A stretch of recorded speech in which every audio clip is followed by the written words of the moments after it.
Guys, what is going on? My name is Joe, aka Cap. I'm Dom, not Mysterio.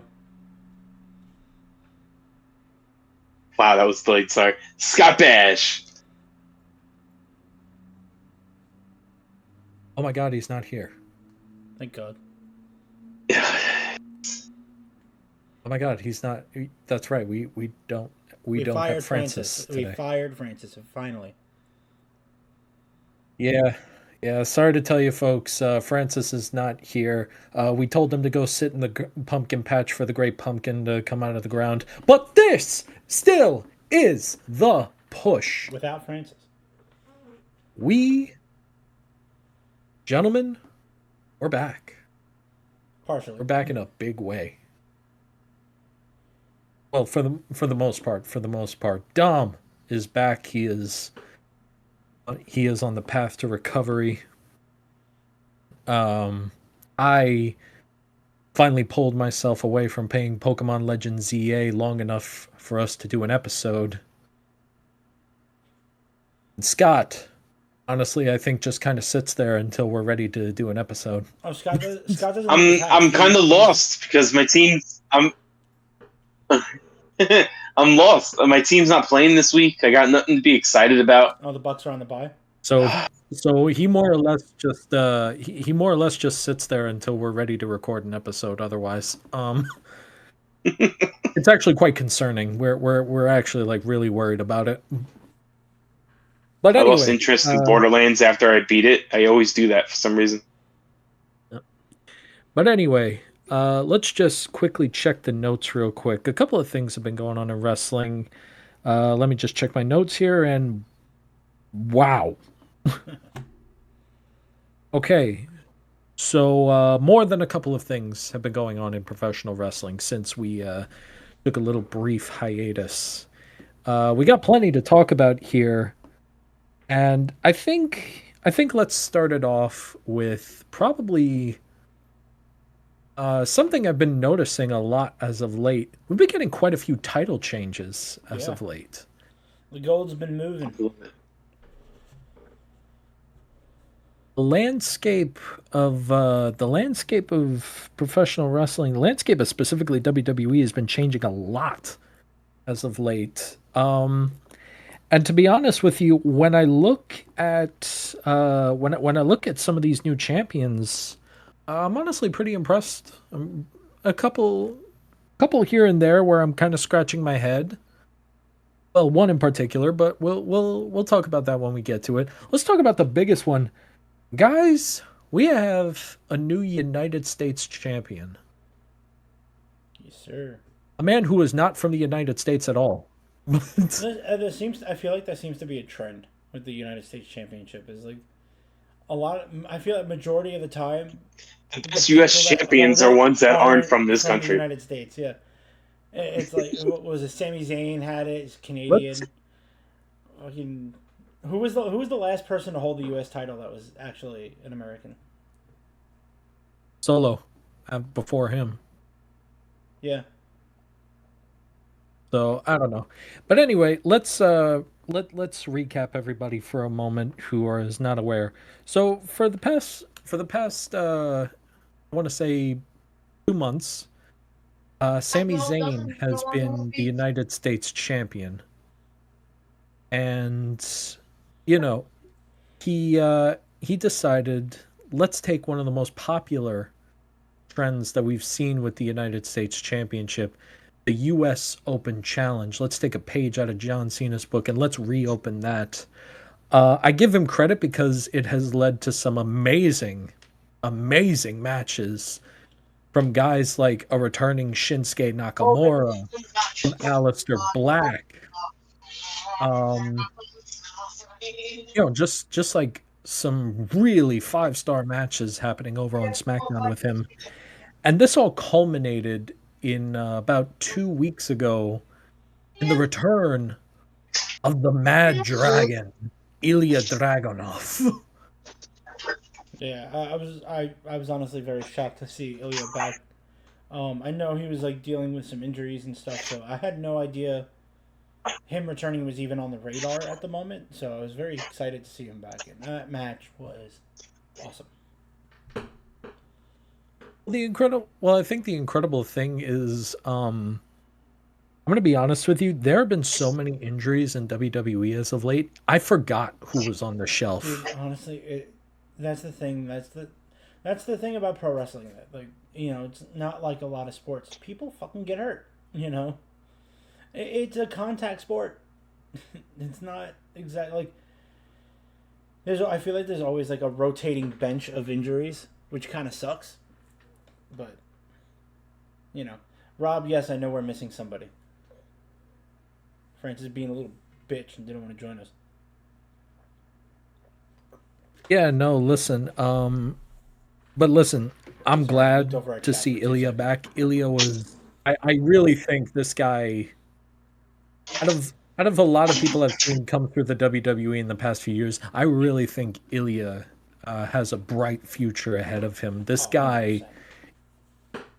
Like this guy is intensity personified. Yeah.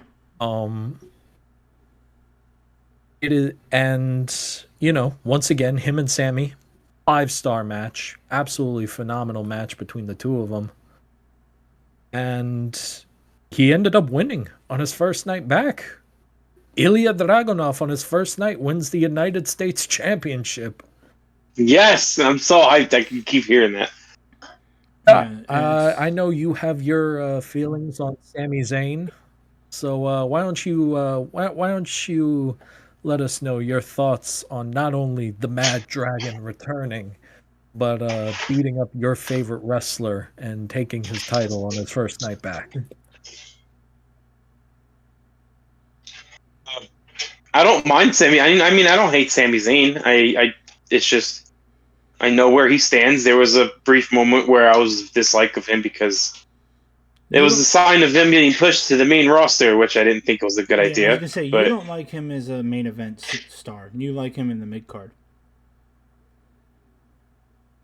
He's a good chase guy. He's a guy that every once in a while you give him a good little title chase, gets to the title, and you can have him win if you want to, but when it comes to him holding a title, it's not really excited. I don't know what happens to the excitement that he usually brings.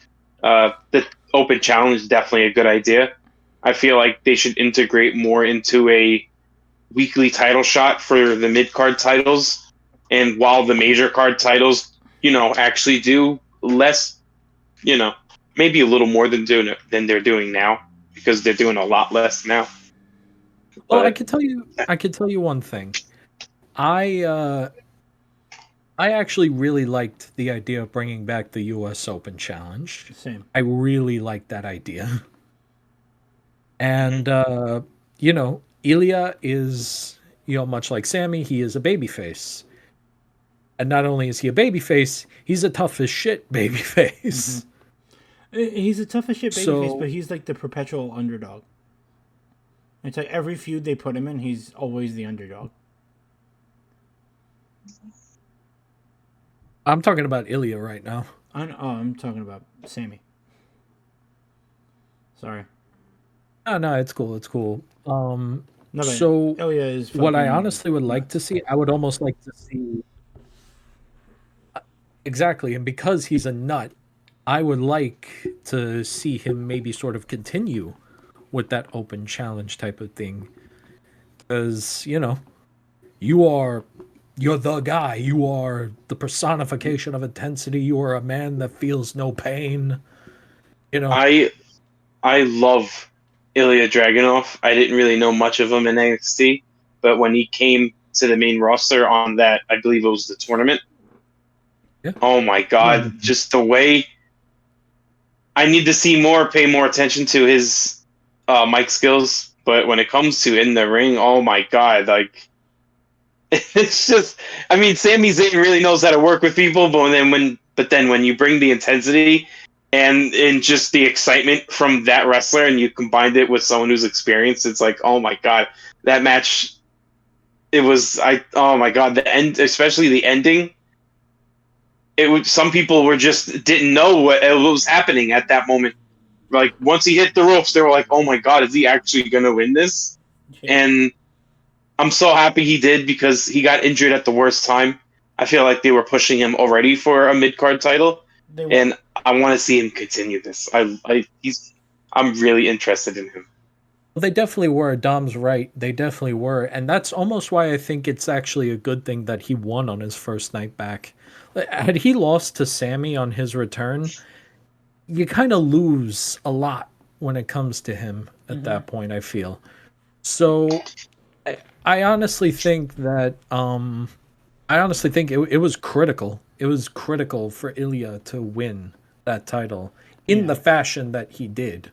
Yeah, because now he goes back to the momentum that he had before he got hurt. So he'll go back to the dominating fashion of the way he wins matches. So, and him holding the U.S. title is simply a stepping stone. Like, that man is main event bound very quickly. Oh, yeah, no.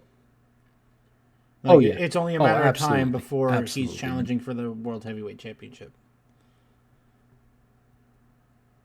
Oh, absolutely, and I honest to God cannot wait for that day.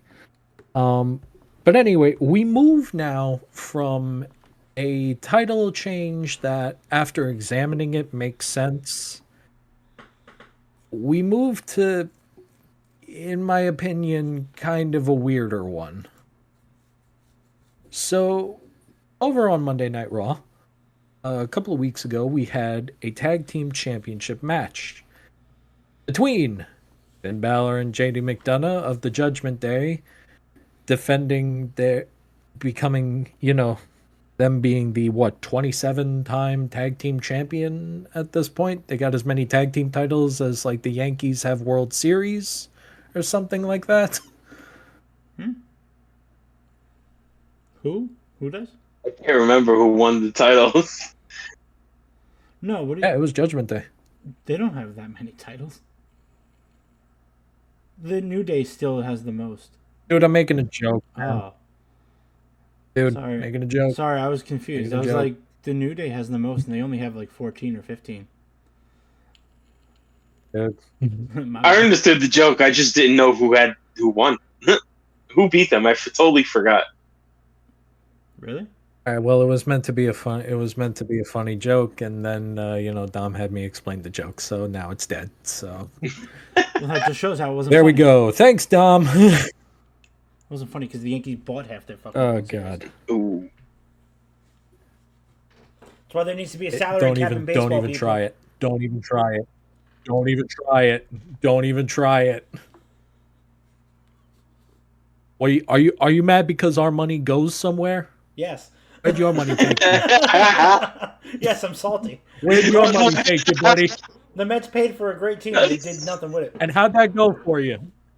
I know, that's why I'm mad. And how'd that go for you? That's why I'm mad about it. I don't deny it. $700 million. You couldn't beat the Marlins. Fucking bullshit. The Mets have a history of. The Mets even have a history of picking up Yankee players that leave their team, and then they significantly do worse when they reach the Mets. No, but then what pisses me off is like we'll get players that fucking leave the Mets and they go to a different team and they fucking pop off like crazy. Yeah, that's why I was saying we bought our World Series. Don't be mad because your investment turned to shit. No, I'm mad about it because fucking when the Mets could have did it earlier, they didn't have the fucking money for it. But now that we got Steve Cohen, he buys a great team and they can't fucking win dick. Fuck ass Mets. Well. Anyway, Judgment Day defended their tag team championship a couple of weeks ago. And they defended it against the combination, an unusual combination of AJ and Lee. I'm of course talking about AJ Styles and Dragon Lee. I got them. Not the AJ Lee that we saw once and never again. Dude, it was so funny. I made this joke earlier today, and it pissed off Scott and Francis so much. Oh I god, don't understand I how they got got them so confused by badly that. with it. It I was was like, funny, oh man. yeah, right, AJ Styles. Yeah, AJ and Lee. Yeah. I don't know Oh, you how they didn't keep confuse me talking with about it. you. I looked at it for like 2 seconds and it went back to work. Well, it clearly pissed Francis off. I That's mean, why is he's that- in it's Francis not is an that idiot. hard- right It's now. not that hard. Anyway, Oh, yes, AJ Styles. think about who we're talking about here. AJ so. Styles and Dragon Lee, the most not unconventional. What's the word I'm looking for here? Unexpected tag team. Out of nowhere. Yeah. The most unexpected tag team to become a tag team. And not only is this like completely unexpected, I think it has something to do with the fact that they've both been feuding with Oh yeah, no, you know, the kayfabe El wise, Grande and the Americanos. But kayfabe wise, it came out of, I think, if I remember correctly, it was like Adam Pearce was talking to Dom Mysterio, and he was like, "Why am I the only person that's defending my title? You know, let someone else have a fucking title match." So he's like, "Okay." So JD McDonough and Finn Balor are gonna defend their tag title match. And so he's like, "That's not what I meant." He's like, "No, but that's what you're gonna get." So. hey, you know what? I mean, It again, happened. you want to throw a They title defended on their AJ's titles yeah. against. Especially now that AJ Styles said that he's retiring soon. Makes sense. Throw a title on him one last time. Possibly last time. Were who knows? the Dragon Lee versus AJ Styles for Saturday Night Main Event, maybe. It's kind of a question for anybody in chat and maybe anybody in the comments section of this video. Are the tag team championships the only belts that AJ hasn't won yet? I'm gonna look that up now. I'm not sure. Perhaps somebody can let me know in the comments or in the chat. But Intercontinental? I think the tag team championships are the only belt that AJ hadn't won yet. Because I believe he's won everything else. He hasn't won the world heavyweight title, but he's been WWE champion. So I think that covers it. Yeah. But anyway, yes, Judgment Day defended their tag titles against Dragon and AJ. And Dragon and AJ won. Mm-hmm. So your new World Tag Team Champions are AJ Styles and Dragon Lee. I'm just gonna I'm not sure how I feel. To be honest, this is like such an odd pairing. I'm not even sure how to feel about it, to be honest with you, Yeah. because actually, you know what?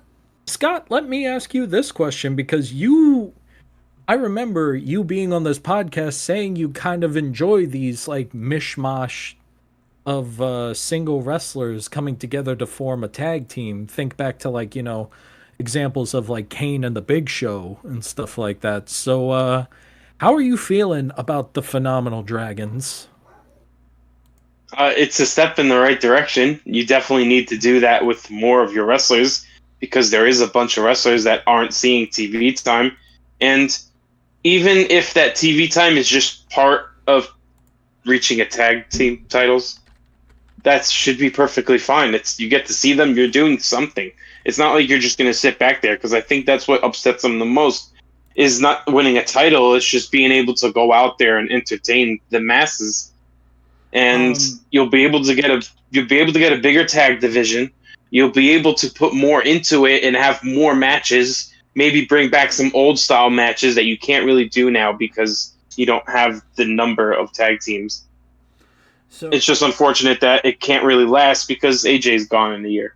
So I do want to point one thing out. AJ has won a tag team championship once before. Did he? He was the Raw tag team champion with Omos. Oh yeah. Oh yeah. Forgot about that completely. He's a 2-time WWE champion, 1-time Intercontinental champion, 3-time United States champion, and 1-time Raw tag team champion, and then 1-time World tag team champion or WWE tag World team Tag Team Championship. Yeah. So I mean, effectively, that was the Raw Tag Team Championship. So I guess 2-time He's a tag team. he's a Grand Slam champion. He is a Grand Slam champion. That is correct. He is a Grand Slam champion.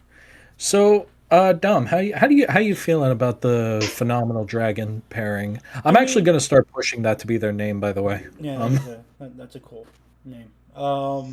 Honestly, I don't have any issues with it. I think it's interesting when it's like you get these two random fucking people that you would never expect to be in a tag team to be in like a short term tag team situation.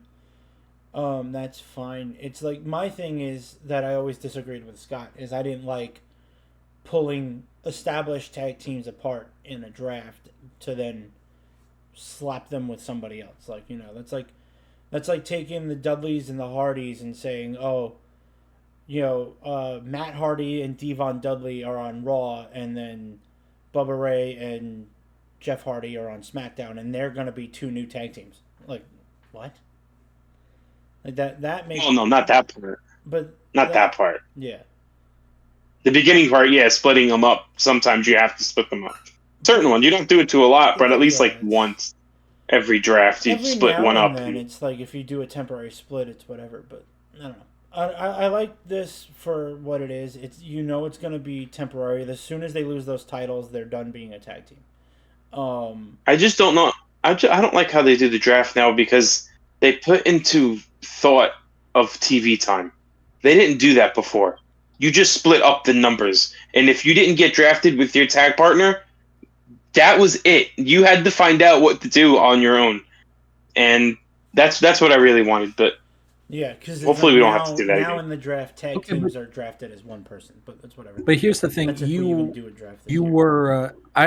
don't know. I really just wanted to get Scott's take on it because I know you tend to like these mishmash tag teams of wrestlers. Like I said, I do like it. Yeah, like I said, they're fun for what they are, but like as a permanent thing, I don't like it. But I know it's like I said, this is going to be temporary. Not going to be a permanent thing. Yeah, this is going to be temporary. As soon as they lose those titles, they're done being a tag team. They're done. Fuck, they might even feud. But to be honest, I do think it's interesting due to the fact that I'm not going to lie. I thought Dragon was going to be fired. Yeah, really. I genuinely thought Dragon was on his way out the door. LWO has essentially just dissipated at this point. When was the last time they've done anything? No idea. But with Ray injured, Zelina getting drafted, the rest of them just really had nothing. It was more of a move. Or traded, I guess. I don't know. Yeah, it's like a trade board now. It's something. I don't. Well, I mean, know. We all know the reason she moved to SmackDown because Alistair's there. Well, yeah. The real reason ended up being because of Alistair, and but Hunter actually, Triple H actually gives a fuck about the happiness of his superstars. So true, but yeah, no, I genuinely thought Dragon was on his way out. So to be honest with you, to see him as a tag team right now with an icon of the sport, honestly, I think there's a real opportunity for growth there for Dragon. So absolutely, there's a really good opportunity for WWE to do something with him. And looking at the landscape specifically of luchadors in pro wrestling, that's the thing with WWE. It's like luchadors in WWE have a bad track record unless your last name is Mysterio or you're a joke character. Yeah, for luchadors real. Really tend to not do too hot. I mean, ever since Ray, he's kind of the third luchador they tried pushing to be the next Ray because Rey Mysterio. I mean, like I said, Rey Mysterio is the only luchador who's really found success in WWE. They tried to find success with Sin Cara. That didn't work. There was 3 different Sin Caras, and none of them. They tried. Yeah, they tried to. What is it? They tried to have success with Ray Phoenix. Not Ray Phoenix. Well, yeah, Ray Phoenix. Well, not Ray Phoenix. No, because he's somewhat new. There was another one. Kalisto. There's still an opportunity with him. Yeah, Kalisto. You know what? I think I finally figured it out when it comes to this. Why they have such a problem It's because they keep trying to make all of these luchadors Rey. Yeah, but that's the thing. It's because they struck gold with Rey Mysterio. You They know, struck gold with Rey, and Rey is fine. but here's the thing. But here's the thing, right? Against Rey, Here's the other issue that I've noticed with a lot of the luchadors that, other than Rey Mysterio, right? Rey Mysterio, born in Mexico, this and that, learned luchador, like lucha wrestling, lucha libre. Excuse me, I'm having a fucking stroke. I swear to God. Fucking, grew up wrestling lucha libre, came up to the States, ECW, all that fun stuff. And then came into WWE very young. But here's the thing that I've noticed. Rey can speak English very well, and he doesn't need a mouthpiece to cut promos. He's very good at cutting promos. A lot of the luchadors that WWE hires, they need a mouthpiece because they only speak Spanish or their promos just suck ass altogether. Like Andrade. Andrade speaks fluent English. Can't cut a fucking promo to save his life. He's just incredibly boring. Yeah. I will say that there has been one outlier throughout all of this, and it's Penta. To be honest with you, Penta is another one that he's like the next big luchador that's in WWE. Because you know what it is. Here's the thing. The other thing too. He shares the one common denominator with Rey Mysterio that none of these other luchadors have. Penta got popular in another promotion that wasn't like Lucha Underground or AAA before coming to WWE, right? Rey got big in ECW and WCW, then came to WWE and fucking exploded. Penta got huge on the Indies and AEW, and then came to AEW and exploded. Well, I would argue, I don't think you're wrong, but I would also argue it's, I mentioned they try really hard to make these luchadors a lot like Rey Mysterio. They just want to make them next Rey Mysterio. Because they don't have a character otherwise. They don't have like that charisma, that personality to differentiate themselves. Penta does. That's my point. Yeah. Penta is his own thing altogether. There's no way that you could make this Rey Mysterio. You can't make him another Rey Mysterio because he's so different. And he's so drastically different. Be Penta. And the reality is, people love it. Love it. Dude, Penta's awesome. And he's such a, don't get me wrong, a lot of these other luchadors that didn't really make it in WWE, they're great wrestlers. They were absolutely fantastic wrestlers. No, phenomenal. But the issue was, like you said, they had no personality outside of, I'm sure if they went to AAA or Lucha Underground, they would have a killer persona. Their personas are probably amazing, but because they can't translate that to the crowd and grab the crowd's attention, outside of it's just like Rey Mysterio. Penta is so drastically different from his look, his build, his physique. Because every luchador was the same size as Rey Mysterio, short, skinny guy with the mask. Yeah, it's Penta's different. Penta is fucking 6'2" and jacked out of his mind. So it's he's so drastically different from Rey. It's you can't help but say this dude is different. And all we need is Luchasaurus to go to WWE. Luchasaurus is not a real luchador. Yes, he is. He's a guy who thinks he's a dinosaur. He's a dinosaur. That's his thing. He's a dinosaur. But listen, it's like I said before, Dragon has a golden opportunity here to work with, nobody argues this, an icon of the sport of professional wrestling in AJ Styles. And so I really do hope that, he can learn from AJ. He can learn under AJ, even if it is for a little bit. But, I'm hoping maybe we can get somewhere now with Dragon. And, I think this tag team that he's got going on with AJ right now, I think this is a great step. This is a good step in the right direction for Dragon, I think. Mm-hmm. Would you believe it or not, we're not even done with the title changes. We had one other title change that I would love to talk about. This time in NXT, and it's gonna be from the NXT Tag Team Championships. Your defending champions, the Hardy Boys, and the I guess to say their challengers, Dark State, who people are calling Shield 2.0. I mean, that's basically what they are. Yeah. Hate to break it to you, they're basically the Shield. You're not entirely wrong there. They're still working on it. I think they're still trying to figure out what this is. But the one thing about it is, one thing you can call them is your new NXT Tag Team Champions, because they did end up defeating the Hardy Boys for the tag team titles. They are now 2-time tag team champions, by the way, because these are the guys that the Hardys beat for the titles to begin with. Mm-hmm. So I will now open the floor.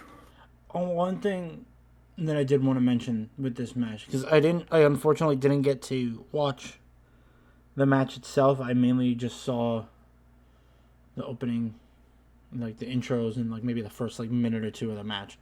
I was very excited to see that because it was Halloween Havoc, they allowed Matt to be Broken Matt Hardy once again.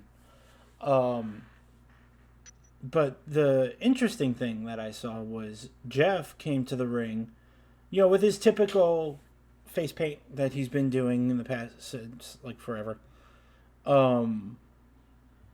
But it was a very subtle nod to the Fiend, to Bray Wyatt's Fiend character. It was in terms of the face paint. It was a lot of red and white, the black under the eyes and the teeth coming up.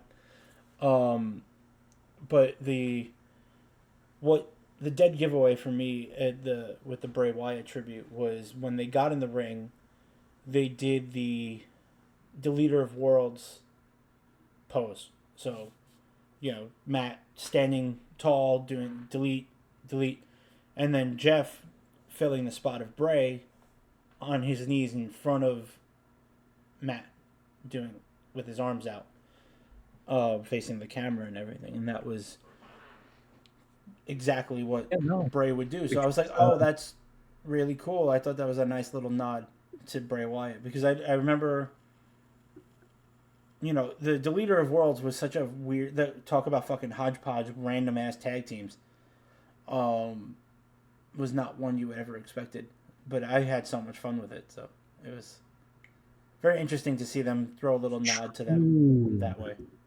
That's true. They were a tag team. Yeah, the Deleters of Worlds. After, what was it, Final Deletion 3, I think? Yeah, no. Which, by the way, I'm going to be honest with you. One of the best Final deletions. Yeah. One of my favorite packages from the Hardy compound is Bray Wyatt and Matt Hardy. To be honest with you, the second I saw them bringing the broken gimmick into WWE, I was like, oh, please put him with Bray. Please have him do something with Bray, please. And he was the only one that was like just as ridiculous as Matt. It was funny because I always remember one scene from the backstage area with with Bray Wyatt and Matt Hardy, and they're going. I think it was Jeff Hardy was hanging out with two other main event like wrestlers, and then Matt and Bray Wyatt just go on by doing the weirdest shit possible. Yeah. And they go, "Isn't that your brother?" He's like, "Yeah, I don't know what's going on with that." Like, something with that. He's like, "I don't know what's going on with that shit." So I just, oh god, I remember seeing that, and I was like, "That's great." Yeah, even it's great. They made it seem like, yeah, my brother's a fucking weirdo. Like, I still say, honestly, in my opinion, Broken Matt Hardy is my favorite Matt Hardy persona. Oh, it's perfect. It's fantastic. I love it. It's amazing. But delete you. We need to get that on the soundboard. Oh yeah. We need to try at least. We're definitely gonna get copyright struck for that, but Just Nah, got to get a bunch of wrestling I think it's stuff short Right, as enough. anyway. for the soundboard. But anyway, yeah, no. To the actual match, I did watch the match. The match was fun. It was good. I thought it was very good. You know, the Hardys were the Hardys, and I don't, I these guys in Dark State, they're very good wrestlers right now. They're very good. They're very talented, these Mhm. guys. I think if we could actually pin together what this gimmick is with them, what this faction actually is, I think we have a great faction here with these guys because they are very fun. They are entertaining to watch in the ring. Um, and a couple of them are very good on the microphone. I think the big thing that they need to focus on right now is to actually like pin together what this faction is. Like, why did you guys get together? Like, what is this? Um, and I think we have something great there. The Hardys losing the tag team titles, the NXT tag team titles. I mean, let's be honest, they were never going to hold on to those titles for very long. No. I think that a main reason why, um, I understand that we're talking about the Hardys here, but we also have to understand that the Hardys technically are not WWE wrestlers right now. Yeah, They are they're not technically under any TNA contract. superstars. Yeah. They are technically TNA superstars. And so I think the only reason why WWE even allowed for TNA superstars to win WWE titles is the fact that it is the Hardys. Not even that. It's also just the Yeah. fact that it's. Let's be real. We've said it in the past. WWE is treating TNA as developmental for NXT, but the Hardys being WWE legends, future Hall of Famers, contracted under TNA, they're gonna let them do whatever they want. They're gonna bring the Hardys wherever because they know the Hardys are good and they're. But Yeah, no, it's like Matt that's and Jeff. I it's think Matt and Jeff Hardy. How are you gonna tell them no? no, but that's my thing. I think in general the only reason why they even beat Dark State to begin with, why they even had, TNA superstars winning their belts is the fact that it is the Hardys. Yeah, but it's also if the Hardys have the NXT Tag Team Championships, right? But they're wrestling on TNA. That gets more eyes on TNA, which gets more eyes on potential future WWE superstars. Get a little hype up, so this way when people, let's say they call someone up from TNA, they could be like, people like who never watch anything outside of WWE, they might have watched a couple episodes of TNA with the Hardys on it. They'd be like, hey, wait, I remember that guy. He was on TNA when the Hardys won the tag titles. Blah, blah, blah, blah, blah. I remember that. Yeah, no. So they get a little more recognition, so this way people aren't coming in blind. It's And not stupid. It's a good move, no, in my it's opinion. not at all. And I will say that And Joe Hendry is like a regular on NXT now, still, even though he's still contracted on TNA. he may as well be signed at this point. He will be. I honestly think once his TNA contract is up, he's signing with NXT. If they haven't already offered him a WWE contract, I would be very surprised, to be honest. I honestly, yeah, I agree with you. If I'm sure they can't offer him anything right now, in writing, Because I think what's because funny it's there is technically poaching. But it I'm is sure there's technically, been verbal commitments made. yeah. There's been conversation there definitely, I mean, and to Triple be H told Joe Hendry straight up at the Gorilla, like Joe Hendry said in an interview after WrestleMania when he had his match with Randy Orton, that Triple H looked at him and told him, "Get used to it because this isn't going to be your last time." not in the slightest. Yeah, so we all know But here's Joe Hendry is WWE bound. exactly, and here's the thing, and what you do have to appreciate about Joe specifically. The meme is probably dead at Oh, this the point. meme is dead. I haven't seen the meme in The meme's over a dead. year, but He is he's still I mean, insane. they're still doing the thing on NXT. Like it's still a thing. They're still doing the But thing, that's but like his this, gimmick. his gimmick is, the meme say didn't his come name from and he appears. his gimmick didn't come from the meme. The meme came from the gimmick. Like, the meme is long dead at this point, but Joe Hendry is still, I think, still one of the most hyped, one of the most over acts in professional wrestling. Period. Yeah, easy. So yeah. But yeah, as far as the actual title change goes, like we said, the Hardys were never going to hold on to the NXT championships for long. It was never going to happen. It was never going to be the case. But I'm still surprised it was this quick. It's surprising in the fact that, and here's an interesting note for you guys. I just read this morning. The Hardy Boys are the only tag team in history to hold tag team gold across 4 decades. Mm-hmm. In what, like 4 different promotions? No, 4 decades of wrestling. No, in 4 decades, as well as 4 different promotions. In 4 different decades, they are the only tag to hold championships in 4 different decades.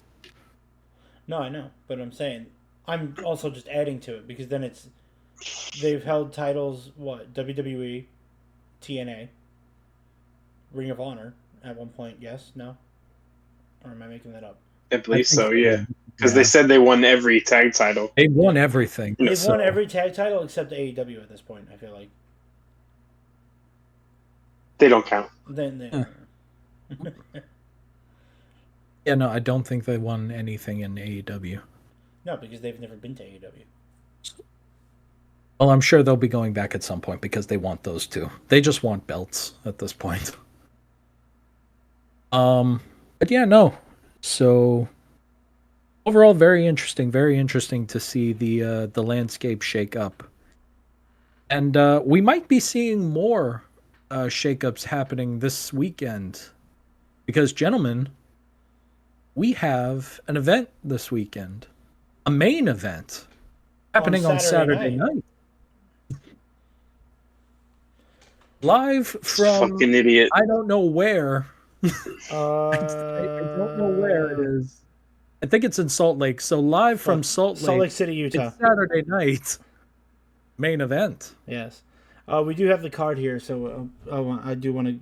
This isn't a prediction game. This is more just let's talk about the fucking matches. We're just going to talk about the card because there's like quite a few There's quite a few titles. I think. Actually, I think every match is a title match. It's kind of wild. There's 4 matches on the card. Each one of them has gold at stake. I know we have Cody versus Drew. Cody versus Drew is one. That match is better this time. I really hope that match is better, but I'm very curious to see what they do because I know Cody was pitching losing the title to Drew recently. So I'm curious if they maybe pull the trigger on that or maybe not. I think it would be great, honestly. I think it'd be great. I don't think it would happen at a main event, though. You'd be surprised. Listen, with Triple H, Triple H said there's no fucking limit anymore of where shit can go down. I know we also have a triple threat for the IC title. We do. It's going to be Dom Mysterio, obviously, defending his title against Rusev and Penta. I think he finally loses it. I think so too. I think it's time for Penta. Is it time for Rusev, or is it perhaps time for Rusev? Because Scott, I think you mentioned it before. There's been a little bit of a push for Rusev as of late. That was Francis, but yeah, it was Francis, but I'll take the credit. But yeah, I said that Rusev is getting a big push. Out of all the wrestlers, all the wrestlers that come back in WWE and instantly gets a title like victory. I'm surprised it took this long because we already knew how good Miro or Rusev is from before he left. Mm-hmm. And Penta is still young to an extent, so he still has some time. I know a lot of people are complaining on social media that he's not really getting the push. They want him to get like title shots and be the main event guy right away. Yeah, not everybody gets that treatment. It's unfair, but not everybody gets that treatment. And I would love to see. Oh, I would love to see Rusev win it. I think he would do better with the mid card title, especially the Intercontinental. That Dom kind of failed holding it because he barely wants to defend it, which I've never really liked. It's a typical heel thing. Yeah, I understand it's a heel thing, but like I don't know. I never remember it being this consistent back then. Like, yes, it would happen, but I feel like it's like they would do it at months at a time, where it's just like, oh, I'm running away from title shots. I'm actually going to be honest with you guys. I love Penta. I'm a big fan of Penta. I like Rusev. I don't think Dom loses the belt this time. I think Dom is holding on to it. Dom, to be honest with you, Dominic has become. He's been really getting over with people as of late.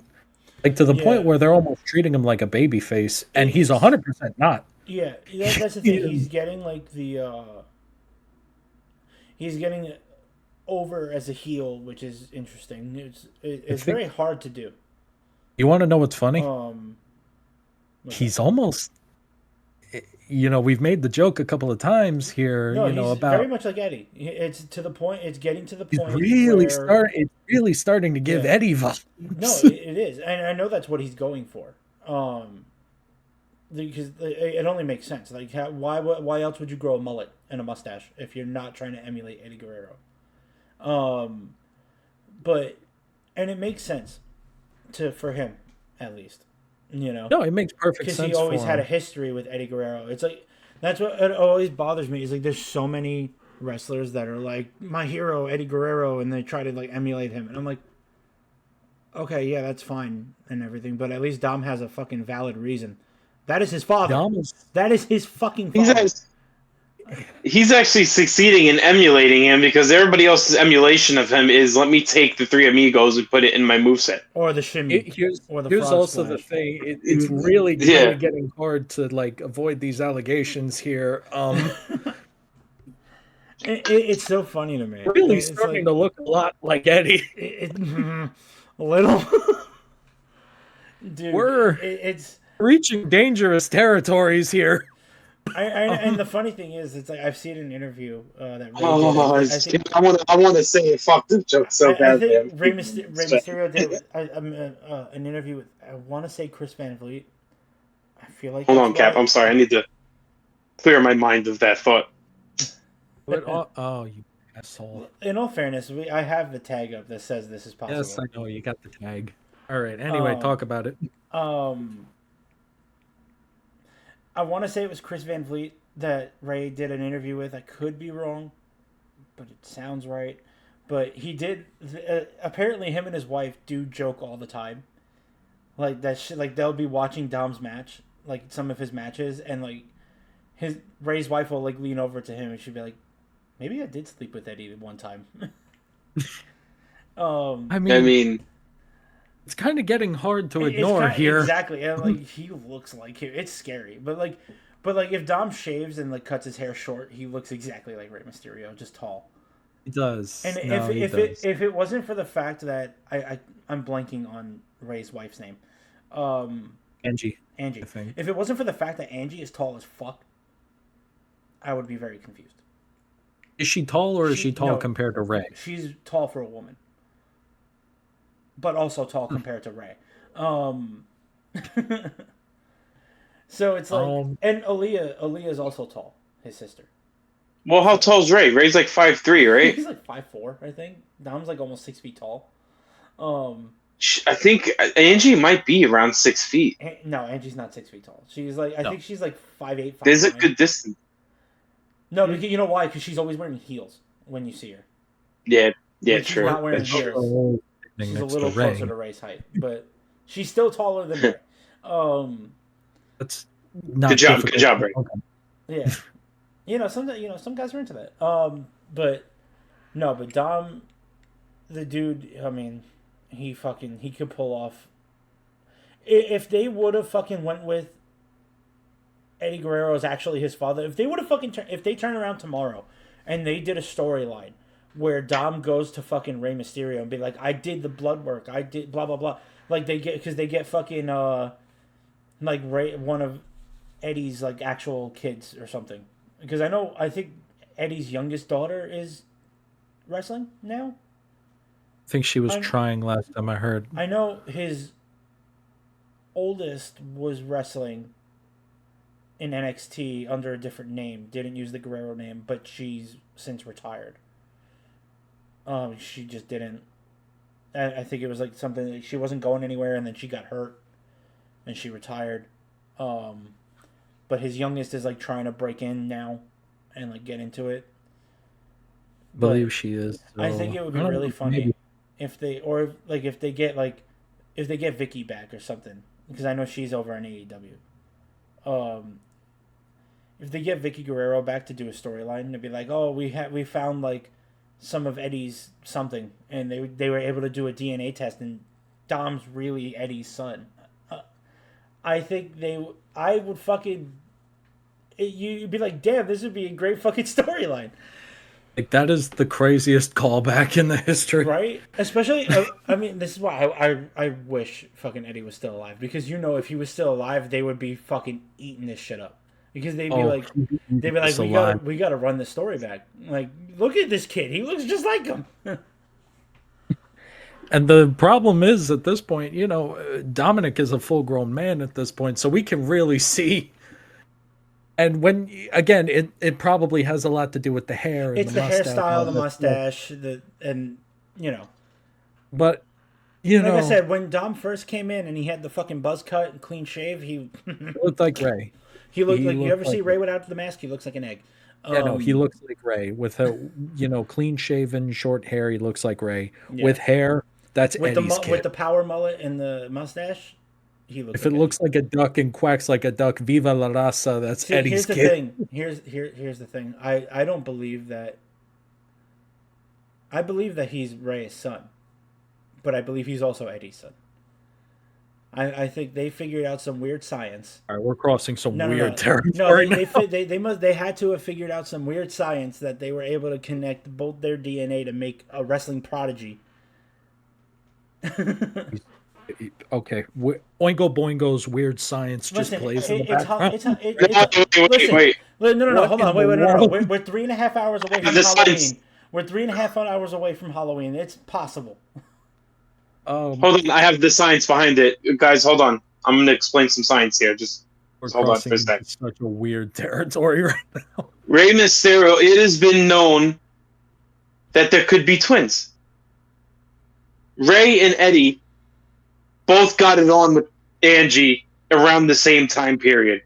Oh my God. They were both going to have twins where it was one child Ray's, one child Eddie's. One absorbed the other, which happens, and then Dom Mysterio is born. Or Dom Guerrero is born. And that is the science between Dominic Mysterio and how he looks like two people in one. And they're both male. I am going to preface this and say that I was very much joking. I cannot say the same for Scott. I don't know if he's joking or not.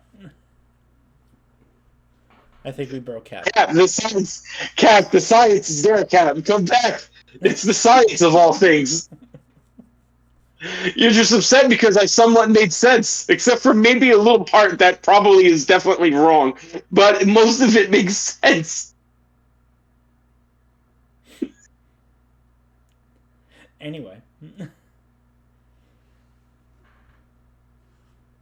So anyway, the next match on Saturday night.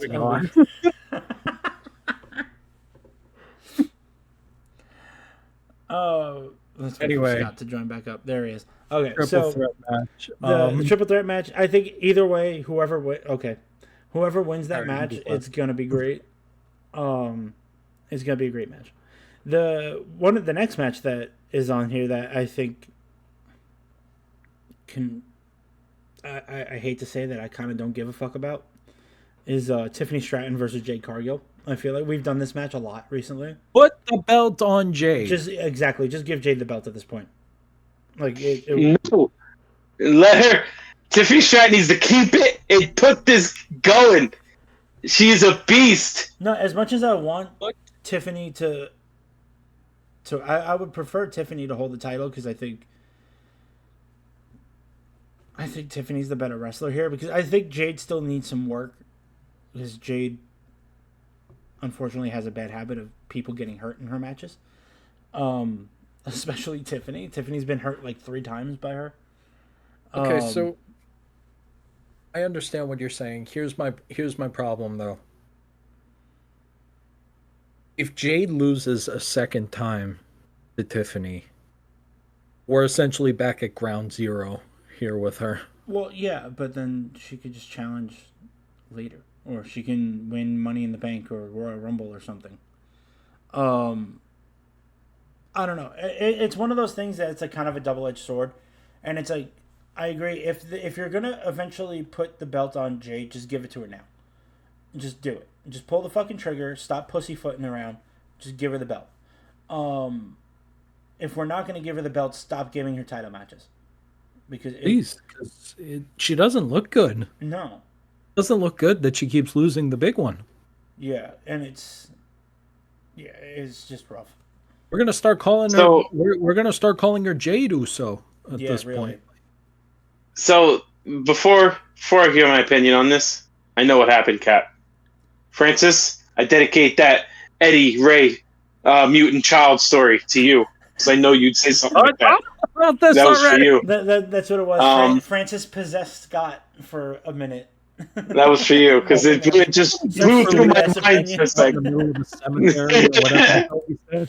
We did with him. So it's hard. This shouldn't have been. I feel like there's definitely people she haven't faced.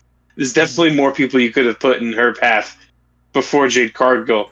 I mean, we're somewhat close to the road to WrestleMania. Yeah, you can hold her out, let her just destroy talent, and continue to destroy talent as she versus better talent, and realizing that this time there's no one stopping her, and then she can win the Rumble, or just gets a Elimination Chamber type win or something. Yeah. Elimination Chamber type win. That would be better for Jade. Elimination Chamber would be great for Jade because that's such a dominating win. My other thing at this point also becomes, okay, so Jade loses again. Who's Tiffany fighting next?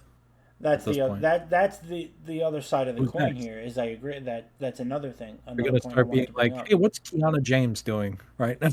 Yeah, that's where it becomes the rough thing. And I was gonna bring that up too. Is who does she fight? Who do you have Tiffany defend against that she hasn't already? Julia, I think, is still women's U.S. champion, so yes, not and Julia. She hasn't been on TV in fucking months. Kiana is too busy being her manager. Yeah. Zelina, I guess. Zelina maybe, or like Alexa Bliss or something. What's interesting is that like all of the women that I could think of could actually be really entertaining feuds with Tiffany, kind of already have things going on right with now. Something else, yeah. Julia's busy not defending the United States Championship. Yeah. Alexa's busy with Charlotte doing PR work for Charlotte at this point. Although, hear me out. And if WWE Creative would somehow get their hands on this and want to steal this idea, I'm available. I think that would be a really interesting way to break up Charlotte and Alexa Bliss. Because I think hear me out. No, hear me out. Charlotte tried to beat Tiffany and could not. She lost to Tiffany. Now, she looks at Alexa Bliss, who she looks down to, in a way. Because she feels that she's so much better than Alexa Bliss. Alexa Bliss goes up against Tiffany Stratton and wins. Now, imagine what that does for their tag team dynamic. Not this bitch. Alexa, shut up! I hate that fucking thing so much. I gotta stop. I gotta turn that off when we're doing this stream. Oh, God. Well, it's just unfortunate that we're talking about Alexa Bliss. No, but that's what I'm saying. It's like whenever she comes up, it always fucking triggers this stupid thing. I think it would be interesting because, you know, Alexa's been doing this very, you know, she's been doing this, I don't know, this like PR work for Charlotte Flair. She's making. That's the only way Charlotte Flair could be viable as a face is because she's reluctantly in this tag team with somebody she doesn't like. You know, somebody she very much looks down upon, and not just because Alexa's so much shorter than she is. Yeah, not physically looks down upon, but also figuratively. I heard Bubba Ray Dudley talk about this on his podcast, and he said that when Bray Wyatt passed away, the essence and the gift of friendliness went from Bray Wyatt to Alexa Bliss. Because the fact that she is because I agree 100% on this, the fact that she was able to have a wrestler that nobody wanted. There was years before we saw Charlotte, and when she came back, nobody still wanted to see her, and that never happens. Andrade even gets pops every time he comes back. No, he doesn't. And no, he does not. Andrade gets the most it just dies out so quickly. Bro, what are you talking about? Andrade gets the most silent fucking crowds every time he returns. Well, for somebody her caliber, she really Andrade gets pops in AEW. He gets pops over there. WWE, nobody could give a fuck about Andrade. Every time Andrade walked out, his fucking music would hit, the crowd would die. And everyone would just be sitting there just like...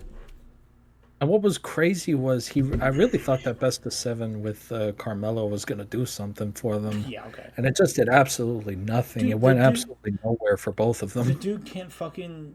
Like, he has no charisma. He really doesn't. It's sad. I don't know. There's very missing from Andrade. Who are we talking about? Andrade. I'm talking about Andrade.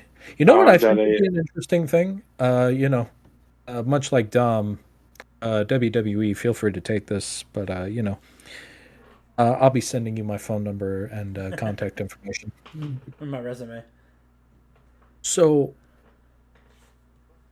how would you describe Dom specifically? I'm going to ask this question to both of you actually, because I would say you're both fans of Bray, but you know, I think Dom, you understand this a little bit deeper just because of your background as a wrestler.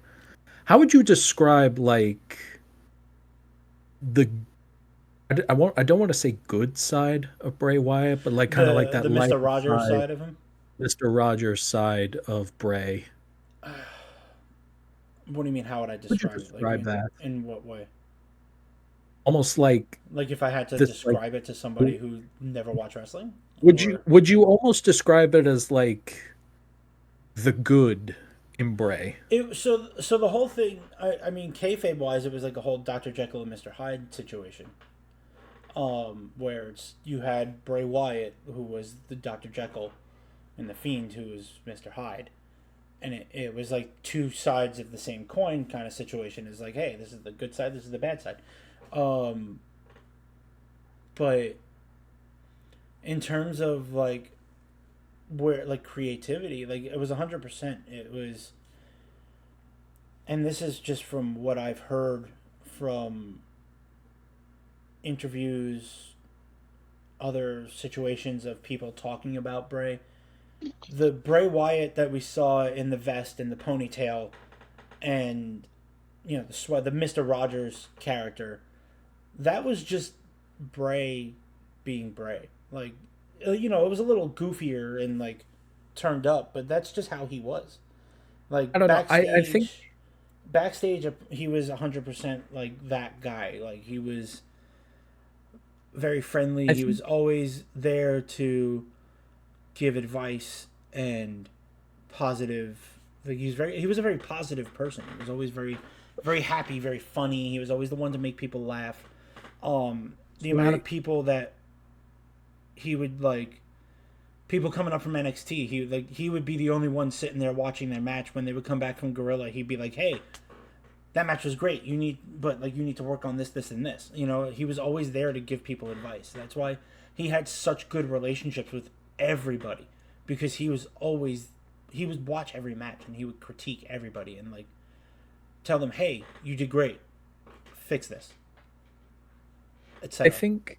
I think there's a potential to do something really interesting here, because you even mentioned it in your thing. There were two different entities within Bray, I would say. There was this light that was in Bray, and then there was just this absolute darkness, and that was the Fiend. And he talks about it all the time. He even talked about it in his promo in his last return, when they started doing the Uncle Howdy stuff. That was a very real emotional promo for him. And, you know, he talked about it all the time. He struggled with a lot of self-doubt, a lot of negativity against himself. Like he never thought he would be where he is because of the way he looked, because of the way his body was, because he was a heavy guy. He wasn't like the typical wrestler. He wasn't like 6'5" and jacked and tan. He had the 6 foot plus part, but I agree with all of fucking this. Dude. But he was heavy. He was a fat guy.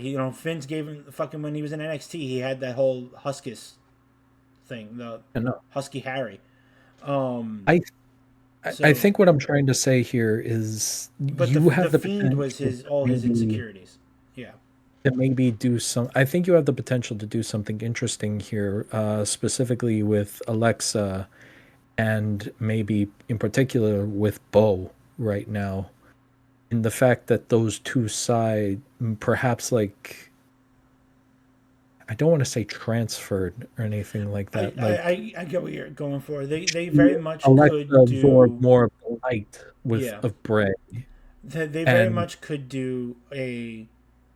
And Bo's very much been consumed by the Fiend. To be honest, he was consumed by the darkness. But that's the whole problem, is because Bo is Uncle Howdy, and he already has an established character, so you can't really go that route.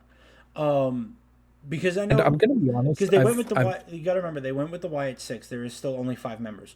That 6th member was supposed to be Bray. It was supposed to be the Fiend. I think they're leaving that alone. Like, they don't want to add a 6th person to take Bray's place, because then it's like they're forgetting about Bray. Alexa Bliss, please. The only one that should be taking this. The only one that could, if they were to do it, would be Alexa Bliss. My thing is, I've seen a lot of ideas, and I've thought of ideas myself, but I don't know how they would go. But the most popular one I've seen in the past, before Alexa returned, mind you, very much keep this in mind. This was ideas that I thought of, and I've also seen online that other people have thought of. I know I'm not trying to be like I'm the only one that thought of it. No, I know I'm not. Is that Alexa would be the next Fiend? Like, when Bray died, the Fiend transferred to her. I don't know if I like it. The more I sat and thought on it, I'm like, I don't like that. I think Alexa comes in as the character she is now. Dual leadership. Yeah. Exactly. She's like she becomes Uncle Howdy's right hand. She's the just in case Bo Dallas gets hurt. Have Alexa. The thing is, Bo Dallas does have a bad history of injuries, so he does. Yeah. At least this way, Bo isn't. I don't think he's he's back from injury, but I don't think it's like one of those things. He's allowed to be there. He's just not allowed to wrestle. He's not wrestling is the Which thing, is fine, but at least he's there. Okay. Like, because it's like it's perfectly fine if he's just sitting there. Because that's the problem, is with the Wyatt Six, if he's not there, none of them are there. No, none of them are there. So having him just being able to sit at ringside is fine, because Bray did the same thing when in the early days of the Wyatt family. When he was It sitting was in just the him in the chair, and when he then was in the Rowan and rocking chairs because he fucking broke his ankle and he couldn't fight. So they toted him out to ringside and fucking they had Eric they and had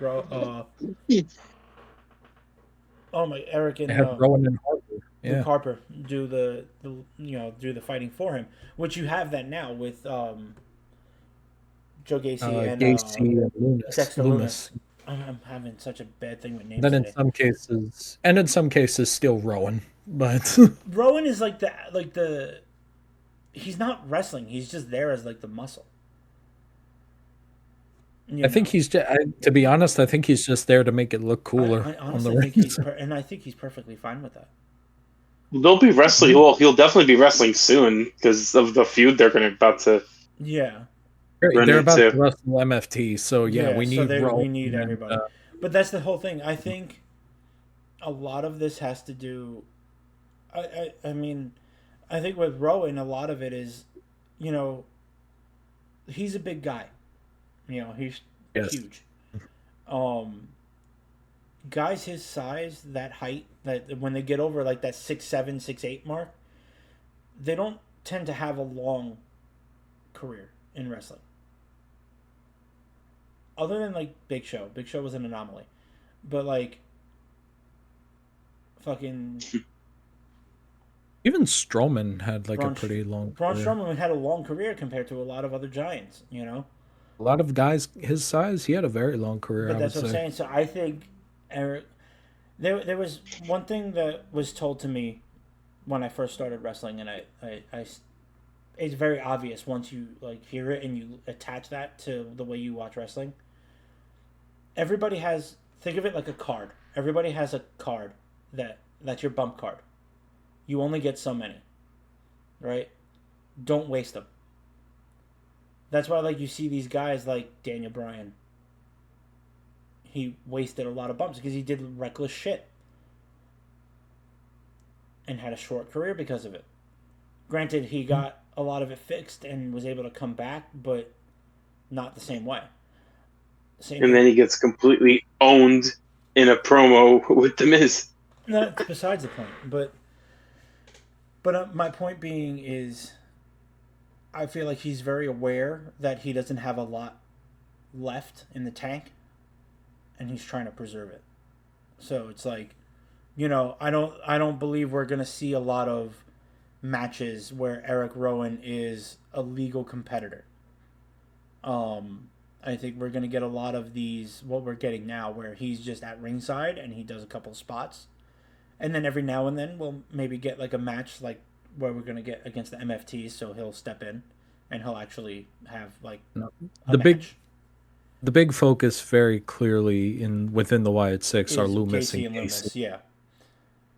And I think that's what that's fine. Bray wanted to do fine. in the They're first very place. good, Yeah, guys. but I think that's what Bray wanted to do in the first place. He wanted to have his career. He wanted to wrestle with his brother again, but he also wanted to elevate underutilized talent, which was perfect when it was happening because Loomis and Gacy were fucking released talent at the time that got signed back for this. So was Nikki, I believe. So yeah, Nikki. Well, no, I don't think Nikki was released. I think Nikki had stepped away. Because I know she stepped away to go back to school and get like a doctorate or something. She got some big degree. I believe she does have a doctorate now. So she stepped away. I don't think it was let go as more as she didn't sign a new contract when it was given to her, and then she came back for this. But yeah, no. I think the dynamic that they have. Also, I don't know. I guess me if I'm wrong. I don't know. I guess this idea of like the splitting of the spirits within Bray. I don't know. It's just like it's an interesting idea. It's a matter of you have yourself in bed. Yeah, it's an interesting concept. I like it. I don't know if WWE would ever do it. I don't think because they would. It also really depends on Bo Dallas, on if he's comfortable with that. Because really anything to do with Bray Wyatt has to go through him at this point. Yes, and that's fair. To be clear, that's fair. Yeah.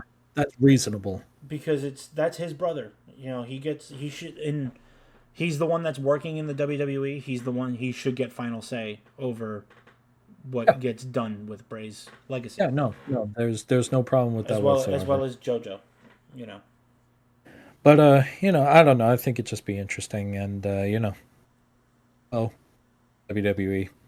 if you were ever interested, I am available. So am I. You know where to find us. Mm-hmm. Find it can be at The Push Wrestling on Instagram. There it is. And TikTok. At The Push Wrestling, just send us a DM, This is where Francis would say nice plug. This is where Francis would say nice plug. It's a damn shame we left him in that haunted house. I thought you said you left him in a We need to get it. Shut up. We need to get a soundboard of him saying that. Yeah, right. I got to record it. Make it a soundbite. Nice plug. Anyway, while we wonder about that graveyard that we left Francis in, let's talk about the final match. And Scott, you're going to love this. It's a World Heavyweight Championship match for the vacated World Heavyweight Championship between CM Punk and, Scott's favorite wrestler in WWE right now, main event Jey Uso.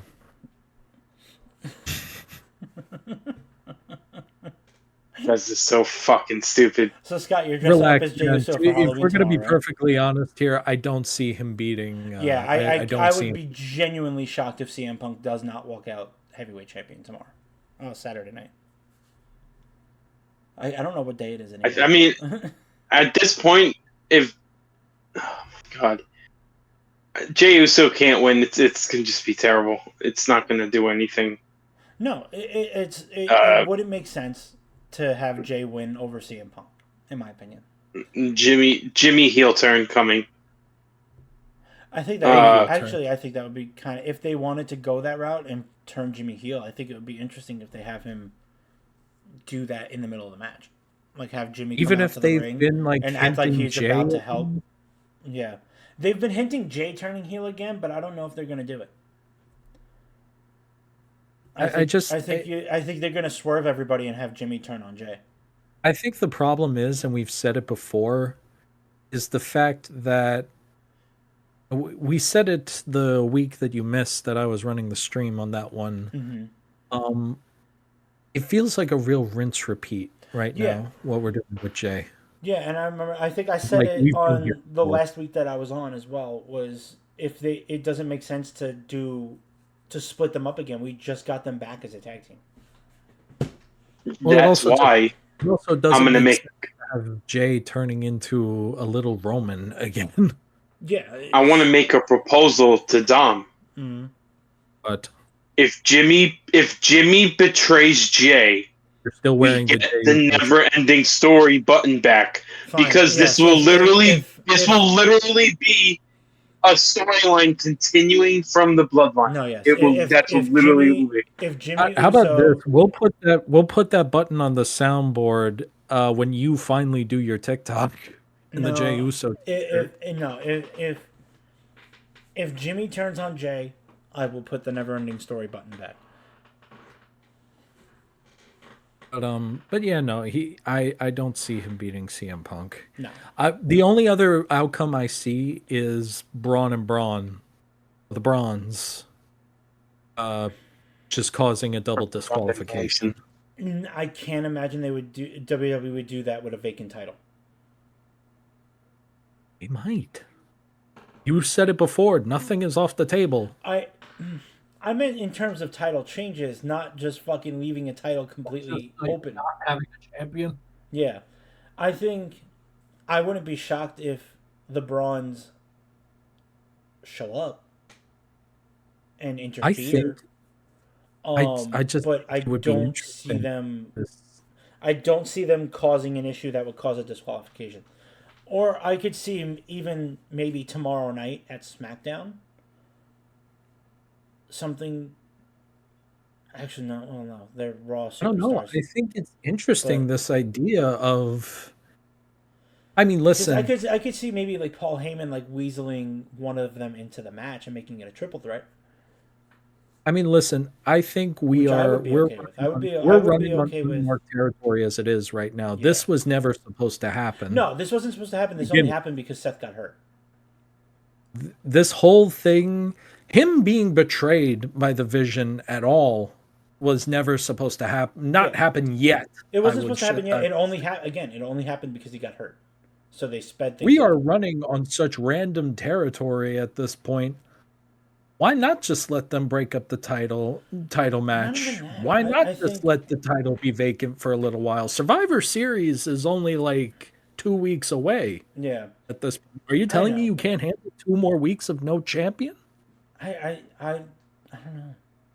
But I think they should also, what they could do is, like I said, maybe on SmackDown tomorrow night, even though they're Raw superstars, maybe you have something that like Paul Heyman's able to like weasel one of them into the match and make it a triple threat. Or even it happens the fucking day of Saturday night's main event, you know? It's possible. It's like possible. Because maybe then, you know, maybe you have that where the Brawns come out to the ring with Paul Heyman before the match starts, and they're like, oh, we're going to hold this match hostage. We're not going to let it happen. Because the second that bell rings, we're going to attack both of you and cause a disqualification, blah, blah, blah. So maybe like Adam Pearce comes out, and he's like, okay, you know what? Fine. Now it's no disqualifications. And you're in the match. Go. You know?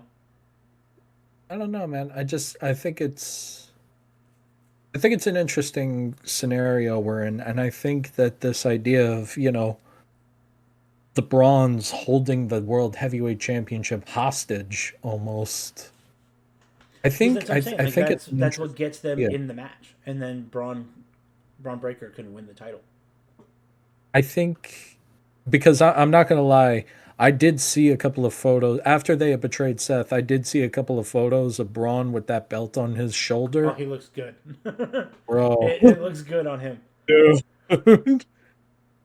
I don't know, Scott. What do you think? You know, it's crazy when with everything happening in 2005. Yeah. I feel like we're starting to see a slow beginning. We're starting to see the beginning of the shift, and it's the same shift we had when the Shield broke up. You're starting to see the repetitive main eventers starting to pop up. Braun Breaker is probably going to be a person that has multiple main events, multiple title wins. Yep. We're going to probably see Ilya Dragunov do really good. We're starting to see, because we're down to the point where John Cena, Brock Lesnar, Randy Orton, they are now Seth Rollins, Roman Reigns, and Cody. And then we're getting the people who were Roman Reigns, Roman Reigns, you know, the Shield, basically. And we're starting to see the new group pop up a little bit. The paradigm shift. A new era of superstars. I get what you're saying. It's we're like a new generation. New era here. And I just feel bad for 100% at the forefront of that. Yeah. I just feel bad for Seth because every single time he has a chance to be the star of the company, he gets hurt. Yeah. Every single time. Let me ask you guys something. We've talked about the betrayal here. We talked about that. Let me ask you guys a question. Looking back on it now, the Vision, a failure? Yes or no? No, not at all. No. With the ending with what they were able to bring out of it, with Seth Rollins getting hurt, no.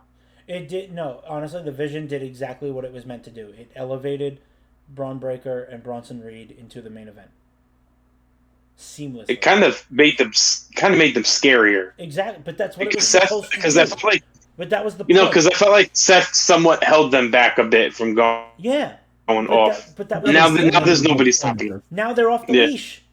That's it. And now Brock Lesnar joins them. No. And keep in mind, these are terrifying men to be off the leash. Yeah, there we go. Brock, Braun, and Bronson. No. I don't think that's going to happen. Absolutely not. I think you want it to be, but I don't think that's going to happen. Absolutely. I don't think these guys need Brock. They don't need Brock Lesnar. They have everything they need that, as Becky called him, the penguin of a penguin-faced prick. We also need a new name. They have everything they need. They are the Vision. They are the vision of Um, WWE. They are the new Evolution. If you really think about it, they are like the new version of the Evolution. Sure. Because look, you had Evolution was the past, the present, and the future. You had the past, the old veteran, Ric Flair, the present, Triple H, and the future, Batista and Randy Orton. You look at the vision, it was the same thing. You had the past, Paul Heyman, Paul Heyman. the present, Seth Rollins, the future, Braun and Braun. It ended Yeah. the only way that it actually like ended differently, to be honest, is the fact that the Brawns aren't baby faces. Yeah, that because that was the thing. Evolution first broke because Triple H betrayed the younger guys. Where Yeah. this time around the younger guys got the upper hand. If there would be somebody to join, who would you think would join it? I don't think anyone needs to. Can I be join, honest but with you? Austin Theory. Hmm. I could I see think maybe Theory an needs- Austin Theory or yeah, because Grayson Waller's with like New Day doing whatever the fuck Grayson they're Waller's doing some weird thing with the New Day that nobody cares about. Maybe Theory or like I think Theory. Like somebody say Sheamus, no, Why? no. which would be weird. Oh, It would I be think, weird now, but I think Sheamus, it's better. Sheamus, no. Sheamus is, excuse me. Sheamus, if he's gonna be part of a group, he needs to do a new Nation of Domination kind of thing. Perhaps a new United Kingdom. I don't know. Yeah, But like he needs like a new fucking, like call it the new EU or some shit like that. I don't think you should call it the new EU. Yeah, why not? It'll be like him, Rusev, Ilya Dragunov, fucking, I don't know. I don't know. They What other got plenty Europeans of do they have? they got plenty of options for that. Well, you know, Ludwig's too busy Ludwig Kaiser, trying. yeah. Oh no, he's El Grande Americano. He's too busy.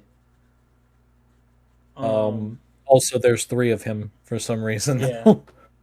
Oh, you have Gunther join them.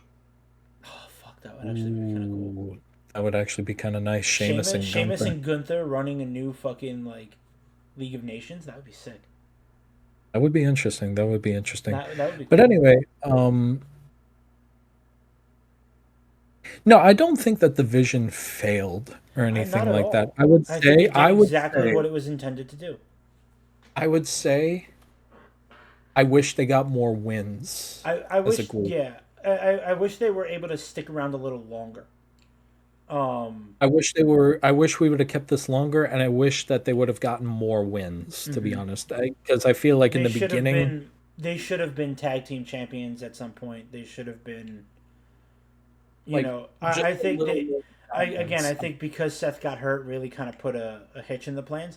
But I think it would have been really nice to see, like, pure domination out of them. Like, have them fucking, Seth hold the World Heavyweight Championship, have fucking Braun and Bronson holding the tag team titles, But also, you have to think about. I guess you also have to think about who they were feuding with. Yeah.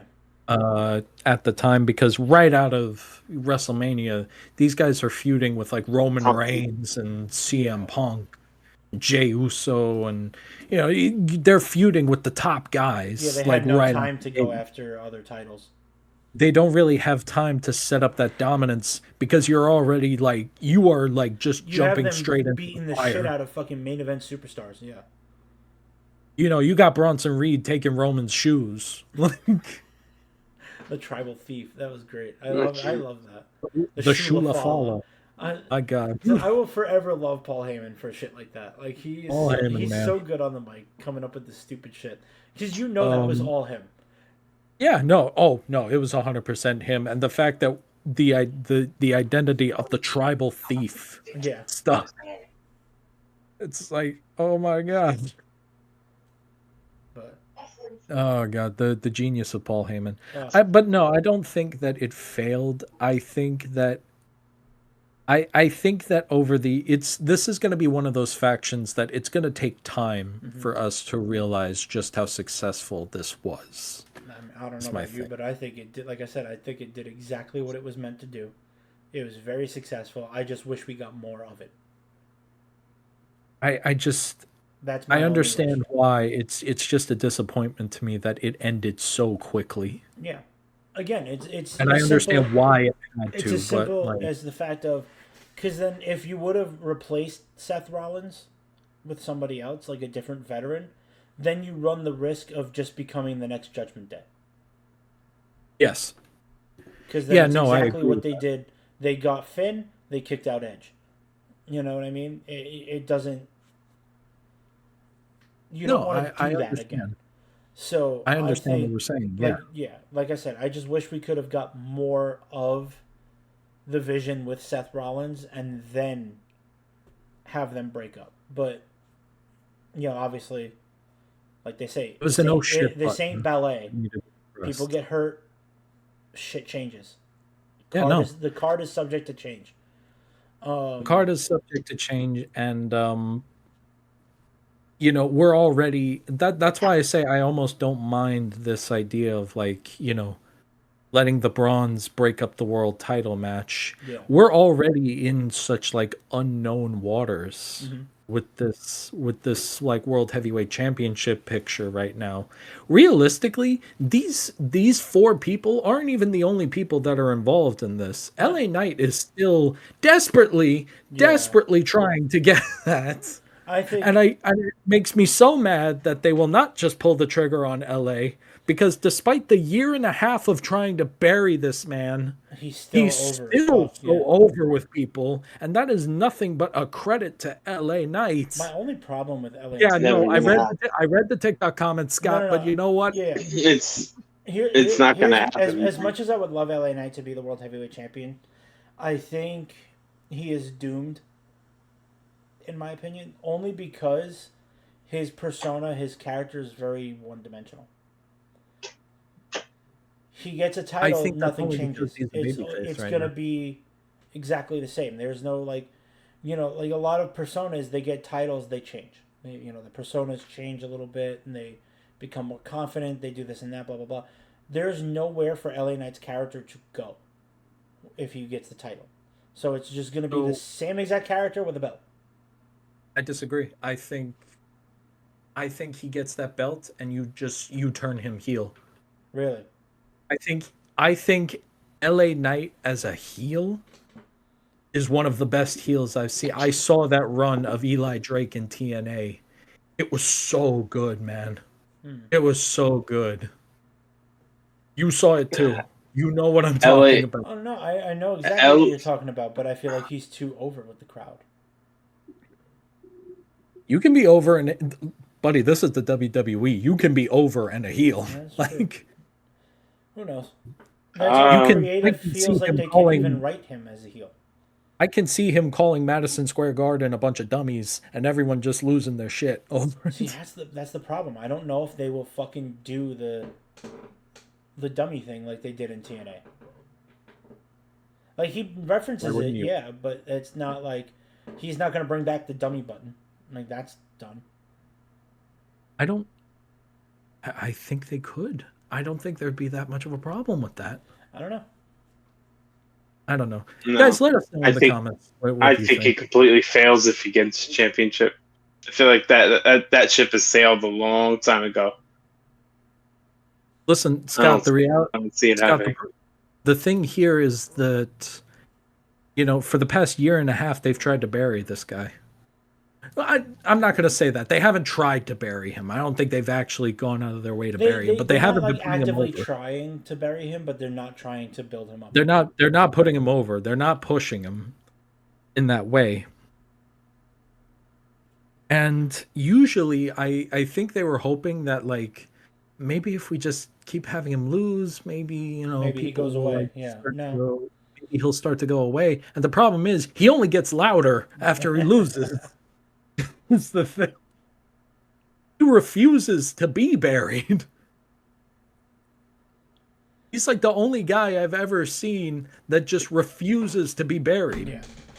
He sees them coming at him with the shovel, and he just like fucking No. takes the shovel and throws it like a javelin. But anyway, and that's all we got for Saturday night's main event in 2 days. So that's gonna be an interesting watch as usual. Gonna be That fun, I man. believe is still on Peacock. That's not Yes, on yes, ESPN. it should still be on Peacock. For anybody left who still has Peacock, I mean, I kept it we hope because you that's how I enjoy watch the show The Office. we're gonna figure it out, man. And the entire catalog of pay-per-views up until now is still on Peacock, so that's why I'm keeping Peacock. I saw a new deal for ESPN. Oh, You get ESPN and Fox Sports, so you're able to watch Fox, like all the other football games, okay. and you get ESPN. ESPN. Oh, okay. Yeah, but again, For $30. that's assuming you don't I have already cable, got Red Zone. where Why- you're why already do I- getting Fox Yeah, true. and ESPN. Like, True. Again, like if you that's great for people who don't have cable, but like if you have cable, you're getting ESPN for free. you're also You're already getting paying for it. Fox Sports. But that's what I'm saying. No, but that's my point. Like I look at like my parents, right? My parents through their cable bill, they're already paying for ESPN, so they get the ESPN app for free. So Yeah. if you're paying for ESPN on your cable provider, do not pay the $30. Please don't. Sign up. Please don't. Sign in with your cable provider, and figure this shit out that way. But don't subscribe if you're already paying for cable, because you're probably I'm already actually gonna. have ESPN. Although I will say this, and maybe it's just because of like where I am in my Or just life. get a fucking right now. VPN. I don't know what to tell you. But those cost money too. So Those cost money too. I don't know. I don't think that the bundle with that Disney and Hulu. I actually realistic. Maybe it's just because of where I am with my life right now. You know, personally where I am. If you're like, I don't know. I don't think it's expensive, but like I don't think it's terrible. that's the thing. It's a double-edged sword, because you're either paying for 7 different streaming services, or you're paying for cable. But I'm not saying that it's fair in No. the slightest. You No, know?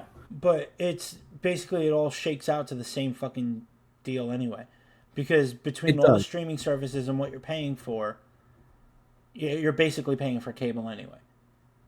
Yeah. Because let's put it this way.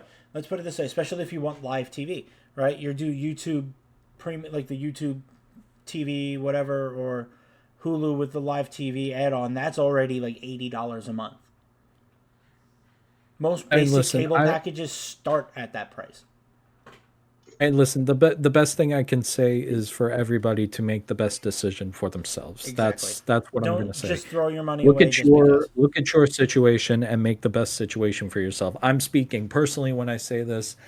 The $30 bundle, yes, that is a commitment of money. I think you could do worse with $30. Absolutely. Absolutely. I think you could do a lot worse. Or, look at your situation. I'm lucky enough I have parents to mooch off of. So I use their Fios login to get the Fios app on my iPad and stream it to my TV so I can watch football every week. You know, it's different. It's different. But that's the thing. It's different for everybody. Yeah. It's different for everybody. Look at your situation. Make the make the Exactly. best decision possible for yourself. That is the last thing I will say on that. Don't just throw money away just to throw money away. Wrestling's not worth it. If you can't afford the $30, there's other ways to watch wrestling. You know, you just figure it out. Yeah. Figure it out, guys. All right. I think on that note, we are going at that to point wrap. We're not endorsing anything, but maybe go sailing. We're in the not Caribbean. endorsing anything, but we're not saying we're not saying anything. We're just speaking talking heads right now. Anyway, folks, I think we're going to close the show there. We want to thank you guys for watching tonight, and if you're still here at the end of this, God help you. God help you.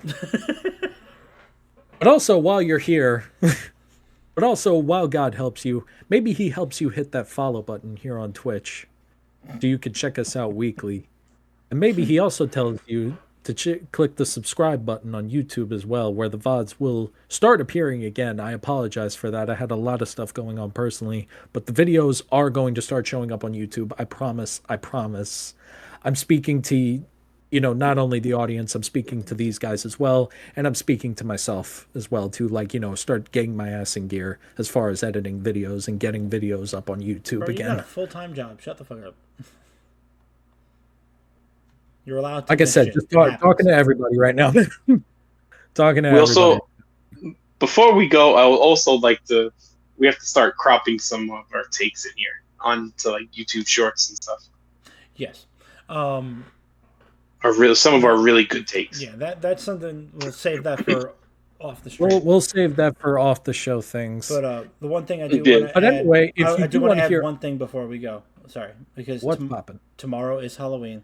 We are 3 hours Oh away yeah, from happy Halloween, everyone. Have a very safe and happy, fun weekend. Don't let trunk or treating ruin your kids' Halloween. Take them out trick or treating like the old days. Remember how it felt as a kid. That shit's fun. Trunk or treat ruined Halloween. Go ahead, Cap. Take us home. Absolutely, and that's why Dom is going to be dropping his address in the description. Absolutely not. The YouTube video, so you guys can go and trick or treat at his house. Dom will be dropping his personal address in the description video. And, I tried to tell him, Dom, don't do that. Don't dox yourself like that. But he's like, no, I need to keep the spirit of Halloween alive so deeply that I am willing to put my personal address in the description of the YouTube video. Hey, Scott. And some bad advice for the rebels out there. Hold on. You know what's really fun? What's really fun is what? I'm a mod in this channel, right? So I could do this. Oh, that feels so good. Wow, that's what it feels like. That's interesting. I don't think it's ever happened to you guys. You're so lucky. You're so lucky you hold the stream in your hand, because I'd be booting your ass right now. Oh God. Anyway, folks, if you like this, please subscribe to the Twitch, subscribe to the YouTube. Also, check us out on TikTok and Instagram as well, where you can check out daily wrestling content coming from us. So for all of us here at The Push, including Francis, who we left in the Nightmare Realm from the Nightmare on Elm Street movies, my name is Cap. I'm Dom. Scott Bash. Happy Halloween, folks. And ring that bell for me, Dom.